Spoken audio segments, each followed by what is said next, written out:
Damn it. The best part. Yeah. Hello, everyone. You know. We're here with 10K Benjii. Benjii in the building. Ben him. That's facts. Funny, my name was 86 Rose at first. But I changed it. Talk about that. What is 86 rows? 86 Rose, that meant because another word for like 86 is another word for like abandoned. And I just thought, boom, let me go with 86 Rose. Cause I always wanted to have like meaning. Cause rappers I listened to a lot was like lyrical rappers at first. So I was like, damn, I want to have like a meaning to my name. I don't want to just have like a Lil John, Lil Baby. Right. But with a L-U-L, you know. Right. So I was like. Is this like Tupac, the rose who grew from concrete? Is this the abandoned rose that was in the concrete? No. Nah. This is the rose that everybody they picked. They went to they picked their roses, right? But for some reason that rose was never picked, and that was just there. Okay. For some reason, like everybody just picked all the roses around it, but that one was just there for no reason. So I just see myself as like just that person. I was abandoned, but I'm still a rose. Like I still have beauty inside of me. So yeah. That's awesome, man. It sounds like that Drake verse. What is it? Flowers don't pick themselves. You're right. Facts. I think he said, I'm the chosen one. Flowers don't pick them, never pick themselves, or something like that. Yeah, I listen to that song all the time, actually. That's awesome, man. So tell us a little bit about yourself. Why music? Why this line of music? I think I started making music because I'm big into like creating. Period. Just creating at all. So I started off doing like animations and stuff like that, and like doing little videos. Anybody who knew me in high school and stuff, I used to do lame ass, but they was funny. But to me, it was hilarious because I always try to make myself laugh. So it was hilarious.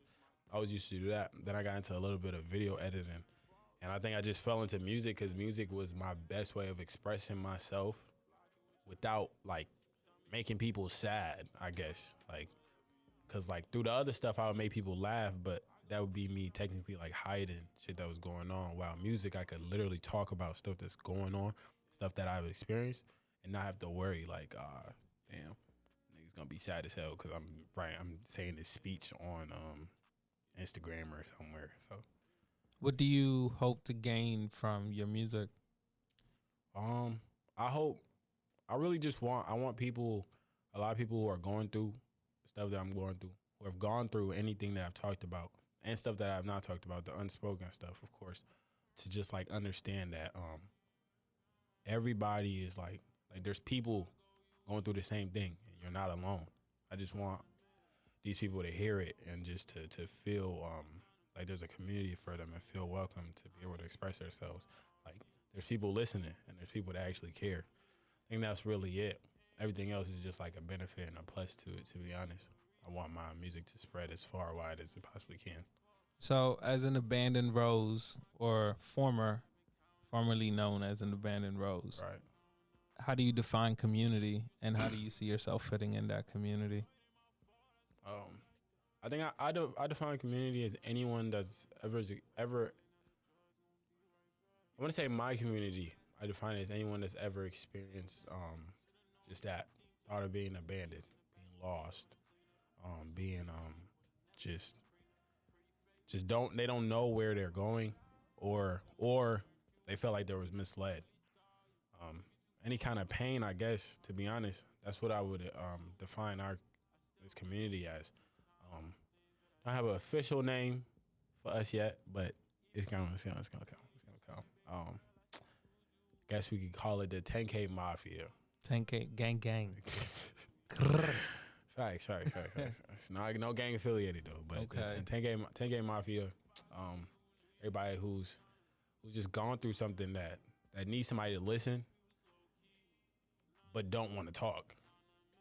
I think I had a big issue with that when I was younger. I always wanted people to hear me, but I never wanted to talk about stuff that was going on. And it's like how somebody gonna hear you? You expect the people to be mind readers. Exactly. Like, nah, like, cause I'm a mind reader. So why you ain't able to read minds? Like, what's wrong with you? But I've strayed away from that. That's why I started making music, because I'm not really telling you what's going on with me, but I'm telling you everything that's going on with me. Right. It's like, so that's my way of like, you want people to listen, but you don't want to talk. Like, Right. we're here. That's what 10K Mafia is. So where are you now in this process of life and music? Shoot, I'm really just, I'm at the stage where I'm bettering myself. I want to get away from, I think at first, when I first started making music, I was making a lot of like, it was extremely sad music because I was getting out a lot of pain. And now I'm moving towards making music that even when someone's happy, they listen to it, they're not they don't get sad about it, I guess. Or they don't feel like this is a vibe killer. Right. I'm getting towards making music that you can still be hyped about making, but you also acknowledge like shit that you've gone through, and you acknowledge and like, I'm past that now. Right. Just work on bettering myself, becoming a better artist entirely, making more connections. It's hard though because people is weird, so I don't really. We're all weird, man. Nah, but like, like when I say weird, like I'm weird as hell. But like, I mean, like when I say weird, I mean like people like weirdos. Like everybody expect you to like bow down to them or something like that. Like show, like say, like prove. I don't know. Like it's. I don't know how to explain it, but I'm pretty. You know what I mean? Like when people like when you meet new people and they're like do you know that they have some like either more experience or value, and they want you to like kiss their ass or like lick their feet just to like bro, I mean, that's cool. I get that you above me in that, but at the same time, it really just take work, and I be right where you are, so I'm not really about to kiss your ass about it. Like, I don't know, I've never been. There's people like that, and I ain't saying there's nothing wrong with that, cause I mean, hey, you get it how you live, but for me, that ain't for me. So. If I gotta get it the hard way, that's how I'm gonna get it. Pause. How do you maximize your resources or your use of resources? I think now, in the beginning, I wasn't really good at it, but now I'm getting better at if I meet somebody that I feel like would be great help in the future, just try to be myself. Try to be able to genuine connection with them.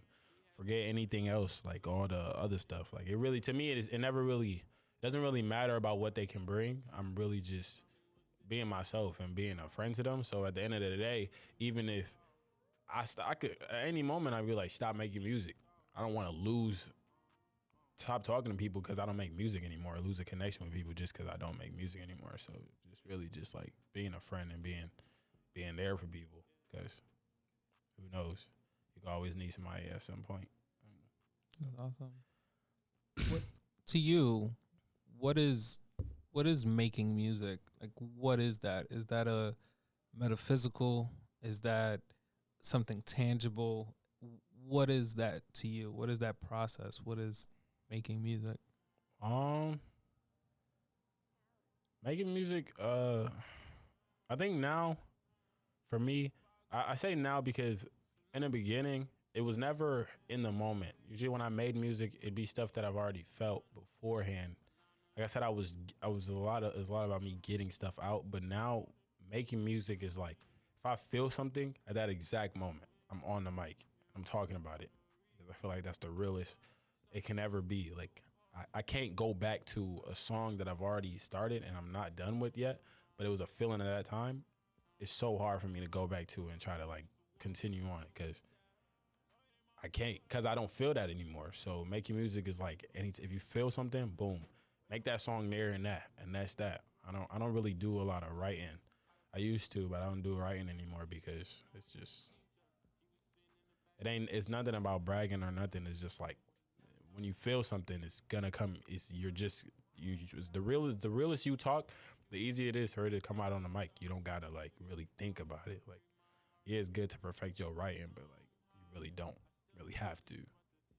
That's how I look at it. I mean, so what would you say is the difference between writing and like not writing at this moment for you? I think if I'm writing, it would only be to better my music writing skills. That's it. It wouldn't be to I think my creativity is up there. I think the spontaneousness of me just like um making music as soon as I feel something. I think I have that creativity, but if I were to write music, it would be to help me better at just writing and being able to put I don't know because I was just saying something that really just didn't say anything. That's what I'm realizing right now. But I'm basically saying like if I don't write music, it wouldn't hurt me. But if I write music, I physically write down music, it would only make me better because it would allow me now the freedom of stuff that I have written down or just being able to come up with stuff easily because I've wrote it down so often. I think it won't take me as long to make songs, I guess. I remember you sent me that song Hallway. Can you talk a little bit about that song? What inspired you to develop to create that song? And did you write that song? Always, I actually did not write always. I was actually I woke up. It was like 8. Nah, I usually never wake up at that time because I sleep until like 12 or something. That's a bad habit, but I'm trying to change it. But I woke up at like 8 o'clock and it was so weird. I was like, damn, what am I about to do?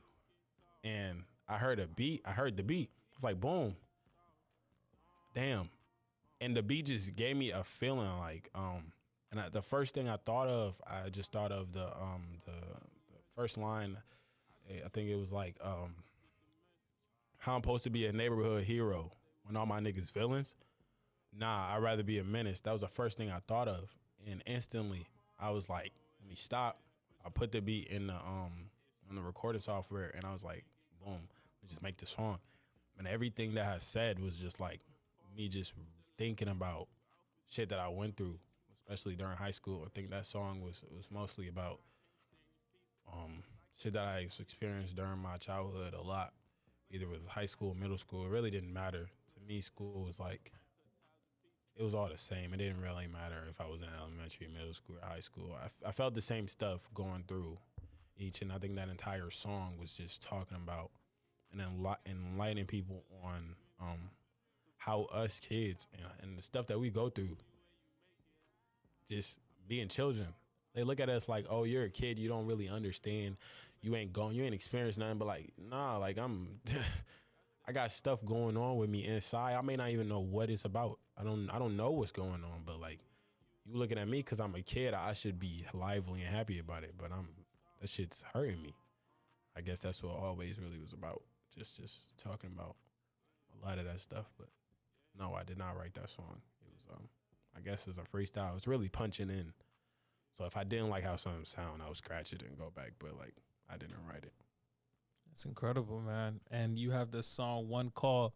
I tell you, that's my favorite song. I think I played that song maybe 1,000 times, maybe 1,500 times in a day. It's an incredible song. Can you talk about the process of developing that song and where that came from as well? One Call. It's funny. One Call was almost the same process as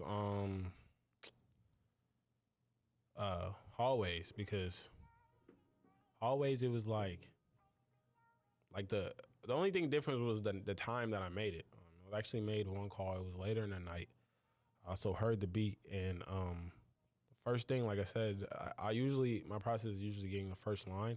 When I heard the beat, and I just thought, it was just like, I was listening. I listened to the beat for a few minutes, and I'm like, I got dreams I hope to live to dream about. And to me, it's like, bro, like, I really have. I'm so afraid for my life, just from society and the stuff that's going. I'm not involved in anything, but just for the stuff that goes on, like, I'm so afraid that like I will get involved in something that I have no business in. That I'm like, damn. Like, I got shit that I hope that I even get to sit here and like to even imagine. I hope to even think that I can be able to do, just because of how shit that be going on, and because of like all when I used, like I talked about, I had a lot of times of like I was extremely depressed, like extreme suicidal thoughts, and it's just like I just sit here and think like, fuck, I really like, fuck, just living out the shit that I dream about. I can't even dream about the shit that I would like that I want to do. That's I think it started off like that, and then it was just like probably all my songs is really just that first line, and then just boom, boom, boom. One called the real. I want to say the real whole definition of one call is really. It was really just talking about how I'm looked at as like the villain type in I want to say my family. And maybe a lot of people that I know, but not really my friends because they understand me. But like I'm like my family for real, for real. I'm looked at like I'm the kid that doesn't really call to check up on as often as everyone else does. Like I'm really to myself, and it's a bad thing. I'm trying to get away from that because I don't want to like regret if I lose anybody and I ain't get to talk to them. But like I really was the kid to like go damn near months without calling my mom. I was like, damn. But I still want her to understand, like, whatever, it don't matter. Like, whatever, anybody that's close to me, whatever you need, I'm literally one call away. It don't matter. I'll really go, like, days. I don't care. I'll go days, years without eating. Years probably exaggeration. I'll die. But like, days, I go days, dead broke, starving, Right. as long as they're eating. Yeah, I remember there's a line in there that you said, what did you say? You said, "Mama." What did you say? It said, "Mama, I know it ain't fair, but your son gotta go. Right, It's too cold out there. Can't get caught with no coat." I was like, it wasn't real. I mean, it was just simply, just telling, because my mom really was so big on me about like stay in school. Like, Right. don't get involved in, and that's everybody. But Right. like my mom would really blame and like accuse me of doing stuff that I never even thought of doing. Like she thought during middle school, high school, I was smoking and doing drugs every day, drinking every day. And I'm like, I don't even never done that. And I literally tell her like, I don't do that. She's like, yeah, okay. Like, what? I know so many people that's doing it, and I could easily just go. But I never done it. She never believed me. I'm just like, what? Like, what are you talking about? But it was really just telling her, like, I understand. Like, it's not fair that that I have to get involved. Like, if I were to have to get involved in some stuff, like, I got to stay protected. I got to keep myself alive. So I understand that it may not seem fair that, like, all your kids have to go through this stuff. But, like, got to. Otherwise, we not going to be here. Right. I'm not going to be alive if I don't, like, stay protected and understand my surroundings. Like, I don't have to be involved in anything to be an innocent bystander. And I'll be damned. I ain't gonna be no innocent bystander. I promise you. So, what makes you want to stay alive? For her, for just my family in general. I wanna break that generational curse. I wanna be the first to do it. My little sister trying to beat me. I'm older than her, so I got the upper hand on that. But like I'm just trying to break it for the family. So I think I have to stay alive. Otherwise, I won't be able to do that. For real. Just to be able to dream about stuff that I hope to dream about, to be honest. I guess that's why I want to stay alive. Can you say that? Like, can you say, I have dreams I hope to live to dream about? I have dreams I hope to live to dream about. That's really, it's just like, nigga, what? Like, what? You hope that you live to dream about. Right. You hope that you live long enough to dream about dreams. Why? A lot of people hope they live long enough to achieve stuff. Like, bro, nah. Like, I just hope I'm alive to even dream about this shit. Because right now, the stuff I'm dreaming about, is really minimal compared to the stuff I will be dreaming about. Because the stuff I'm dreaming about now, I'm gonna have it. So imagine what I'm be dreaming about then. I want to live long enough to be able to dream about the stuff that I'm not dreaming about right now. What inspires you? I honestly do not know. I think it's if I were to give the most accurate answer, it'd probably be just my pain and my family's circumstance and situations that we've went through. Um, Moved around a lot, so just look at a lot of the environments I've been in, a lot of people that I've met. I think that inspires me to just be like, nah, it's not going. That's not how I'm going to have my kids. My kids not going to be like that. Like no, like I'm gonna make sure that my family's good, my family's family good, my kids good. Just because like I know the shit that I went through, and I know I don't want anybody behind me. I mean anybody after me to go through that shit. I think that's really what inspires me. Do you have any role models, present or people that you look up to that you don't know? It's funny, I don't. I when I say I guess role models, I don't really want to say I have any role models. I don't think I do. I do have there are certain ways that people go about things that I aspire to be like. So I guess you could say those are like my role models. Um Nah, I don't have any like none specific by name. I guess we could say like the greats in like music. Like Kanye crazy, but still like Kanye, cause he's like where he's at. Like his for the next 5 generations, his family's good. They wouldn't have to do anything. I'm like Jay-Z. Niggas done built a whole empire, like bro. I don't even really listen to Jay-Z music, but I understand like the impact that he's made on music and he's made on people. Like Juice WRLD. Juice WRLD's not here, but like RP Juice WRLD, but just the impact and how he makes people feel, how he makes me feel when I listen to his music. Like I want to have that. I look up to that, and I look up to just be on that grand of a stage to just be able to perform at such a high level. I think that's about it. How do you feel about this space that you're trying to navigate within, like the rap or hip hop space, and how congested it is and how saturated it is? What do you think? Do you think your sound can penetrate through that, or are you trying to just make your sound and do something else? What is it that you're trying to do? First of all these niggas fake. Like all these people, I don't think people don't understand.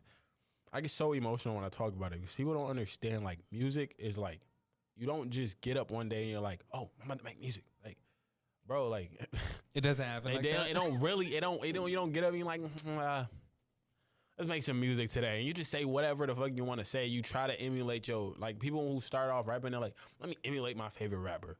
Like I understand like you like their music. Oh, you want to make music like that. But bro, literally people don't understand. Literally just using your own voice. Right. Differentiates you from so many people. But they literally try to sound like these rappers. And I'm like, huh? For me, it was like, I feel like, I definitely do feel like I have a very unique sound. I feel like my music isn't like any other type of music you can compare it to, but if you were to say I sound like somebody, I sound like myself. I sound like 10KBenjii. I don't sound like anybody. And I pride myself on that because I listen to other people's music. I'm like, what is this? A little baby men? Like, there's little babies everywhere, literally. Little babies, Juice WRLDs, this, that. Like, the rappers that are already in the scene, they're amazing. But, like, nobody's going to listen to you because you sound like these people. Don't nobody care. Like, they've already heard it. They're already blasting their music. They're about to blast yours. Why? They can just go listen to Little Baby or Juice WRLD or Polo G or this, that, and the third. Like, so I feel like with my sound, I'm trying to gain the audience of rap and expand. And I don't want my audience to just be rap people that are interested in rap music. I want my audience to be like pop music people. Like I don't even have to make pop music, but like these people, anybody literally listen to my music, and it's not about a genre. It's about a feeling. That's what I'm trying to put out. I'm not trying to put out, oh, I make rap music. Nah, I make a feeling. I make motivated pain. I guess that's my genre, and that's my feeling. Motivated pain. Motivated sadness. I don't motivate sadness, but it's motivated sadness. Like the The sadness that it brings, it motivates you to do better. The pain that it brings, it motivates you to do better. It brings out pain that you've already felt to tell you like you are more than you are more than you were, and you gonna be better than you are. Yeah, I see you're very vulnerable in your music. How early on did you realize that that is you, that to be vulnerable in this space and to be comfortable with that as well? I think that's it was I don't know how, I don't know, because when I originally when I started making music, like I said, I never made music. I was never making music like I want to sound like this person. When I started making music, it was not like I want to make music that sounds like this person. So when I first started making music, it was initially just talking about stuff I felt, and I originally started off extremely emotional. It was like shit that I won't even listen to, and I'm an emotional ass person. I won't even listen to that shit. Like even back then, I would be like, I would cringe at it, but like it was me expressing everything I felt. So it was so sad because it was such a low point in my life when I started making music. So I think because I went through that stage of being in such a vulnerable state that like now I don't even feel vulnerable. It doesn't matter because this is not even close to the stuff that I was talking about, or this is not even close to how really like embarrassed I looked when I first started making music. So I think that's where I am.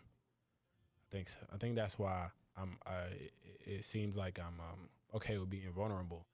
And I think there's nothing wrong with that because so many people really be like afraid to like look like be themselves. Like if once you be yourself, you're gonna be vulnerable. Doing anything new, you're gonna be vulnerable. Like you think like them people who start off making music, you know how many times they was looked at and laughed at and like oh bro, don't nobody gonna listen to that.